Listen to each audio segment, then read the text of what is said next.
నమస్తే. ఏదైతే నేను కోరుకుంటానో, ఏదైతే నేను అనుకుంటానో అదంతా కూడా నిజాలవుతాయి. సో, నా సంకల్ప శక్తి చాలా గట్టిగా ఉంది. దానిని నేను చాలా బిలీవ్ చేస్తున్నాను. కాబట్టి నేను చాలా ప్రశాంతంగా ఉన్నాను అనేసి చాలామంది అనుకుంటారు. అండ్ అది వాస్తవమే. అయితే ఇలాంటి పరిస్థితుల్లో ఏదైతే మేము స్ట్రాంగ్‌గా బిలీవ్ చేస్తున్నామో అది జరుగుతూ ఉంది అనేటువంటి క్రమంలో అవతలి వారు అప్పుడు ఒక క్వశ్చన్ అడగొచ్చు.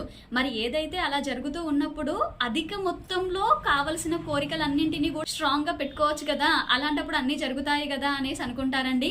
కానీ ఎప్పుడైతే ఆ పంచమ స్థానం యొక్క అత్యద్భుతంగా అంటే దానిలో కూడా ఇంకా చాలా రకాలైనటువంటి కాంబినేషన్స్ చూసినప్పుడు ఎంతవరకు మనకి ప్రాప్తం ఉంది అనేంత విధంగా కోరుకునే అటువంటి మైండ్ సెట్టే వారిలో ఉంది అనేటువంటి విషయాన్ని అర్థం చేసుకోవాలి. కానీ ఏదైతే మేము అనుకున్నదన్నీ జరుగుతాయి అనుకున్నప్పుడు అవతలి వాళ్ళని అలా ఒక నెగటివ్ ఇంపాక్ట్తో చూడడం కాదు.